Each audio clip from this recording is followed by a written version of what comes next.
Acts chapter 22. It's a continuation of chapter 21. So, when there was great silence, he spoke to them in the Hebrew language, saying, now verse 1, brother and fathers, listen to the defense which I now make to you.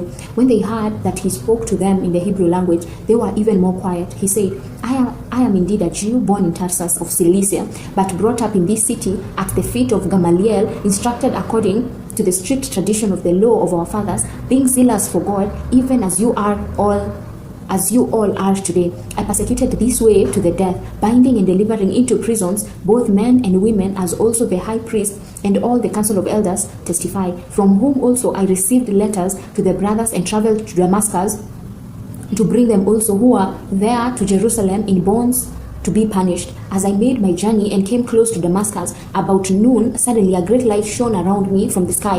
I fell to the ground and heard a voice saying to me, Saul, Saul, why are you persecuting me? I answered, who are you, Lord?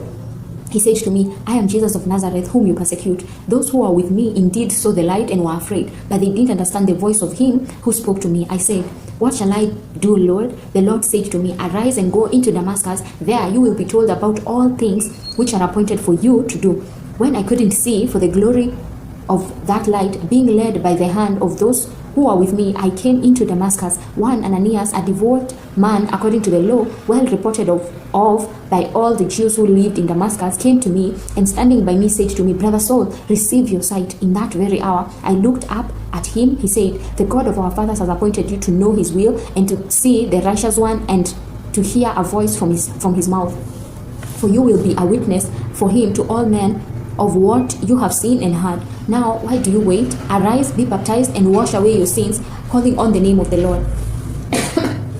When I had returned to Jerusalem, and while I prayed in the temple, I fell into a trance, and saw him saying to me, hurry and get out of Jerusalem quickly, because they will not receive testimony concerning me from you. I said, Lord, they themselves know that I imprison and beat in every synagogue those who believed in you. When the blood of Stephen, your witness, was shed, I also was standing by, consenting to his death and guarding the clocks of those who killed him. He said to me, depart, for I will send you out far from here to the Gentiles. They listened to him until he said that.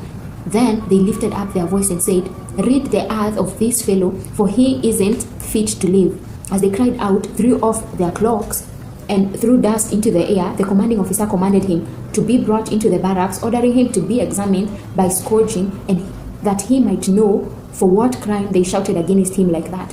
When they had tied him up with thongs, Paul asked the centurion who stood by, is it lawful for you to scourge a man who is a Roman and not found guilty? When the centurion heard it, he went to the commanding officer and told him, watch what you are about to do, for this man is a Roman. The commanding officer came and asked him, tell me, are you a Roman? He said, yes. The commanding officer answered, I bought my citizenship for a great price. Paul said, but I was born a Roman. Immediately, those who were about to examine him departed from him, and the commanding officer also was afraid when he realized that he was a Roman, because he had bound him. But on the next day, desiring to know the truth about why he was accused by the Jews, he freed him from the bonds and commanded the chief priest and all the council to come together, and brought Paul down and set him before them.